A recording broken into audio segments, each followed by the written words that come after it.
So, Professor Niels Harrit, you examined the rubble that came from the World Trade Center. What did you find in it? Well, in there we find remains of what we characterize as a thermitic material. And this is a very energetic material which can be used either for melting iron or it can be designed as an explosive. So what effect would the nanothermite have had on the collapse of the towers on September the 11th?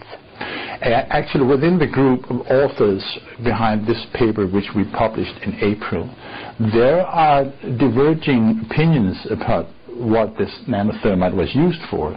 And in my opinion, we should not speculate in a scenario for the demolition.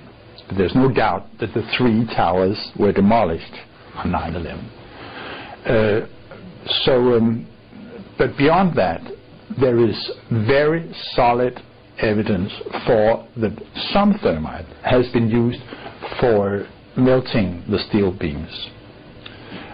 We do not know if the thermite that we have found is the same thermite which has been used for melting the beams. It's very, very possible that different varieties was used, and I personally am certain that conventional explosives were used too in abundance. And when you say in abundance, how much do you mean? Tons. 100 tons. So many tons. We're not just talking about nanothermite, in fact, we're talking about both nanothermite and conventional explosives used in large quantities. Yeah, but we have not found remains or traces of conventional explosives. Actually, we have suggested and recommended to NIST, which is the National Institute of Standards and Technology, that they should look for remains or traces of explosives, and they have refused to do so every time. They have not investigated it. And in terms of the nanothermite, the traces of which you did find, what are the possible explanations for its presence in the World Trade Center? I mean, could it have been in the aeroplanes? Could it have been a naturally occurring substance in any way? Well, the 2 last questions or options I can definitely rule out. It cannot have come from the aeroplanes, and well, if it had been there on beforehand, those who put it there, I urge them to step forward and tell us how and why it got there. One thing which has been mentioned frequently in the discussion following our publication is that this could be the primer paint which was applied to the steel beams in order to prevent corrosion. And many of the ingredients are the same in terms of iron oxide, as I told you, which is the red color you see on steel beams usually when it's protected. It's the iron oxide. So some of the chemicals in there are the same. But the composition of the primer paint used, there are 2 very good reasons for this not being paint, in my opinion. One is that the composition, chemical composition of the paint, primer paint used in World Trade Center, according to NIST, the National Institute of Standards and Technology, is vastly different from what we are seeing.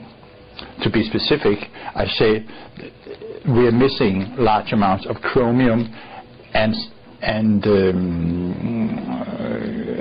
zinc and magnesium. Next, which can be understood by everyone, is that the paint applied on the steel beams are stable to elevated temperatures. NIST did experiments with the steel beams because they wanted to use the appearance of the paint as a measure for the temperature the steel beams had been exposed to. And let me be specific. So when you heat up this steel beam at 250 degrees centigrade, it starts cracking. Now, this is because the steel expands more than the paint. So they get what they call mud cracks. And they keep on cracking until a temperature of about 650 degrees, where it starts peeling off, forming scales. This continues to about 800 degrees when this scaling becomes excessive. But it does not burn. So the paint on the steel beams is stable beyond 800 degrees centigrade. Now, the stuff we have found ignites at 430 degrees centigrade. So it it is not the primer paint. So what I can say is this nanothermite? Well, it quacks like a duck, it waddles like a duck, it looks like a duck, maybe it's a duck. This is all we can say.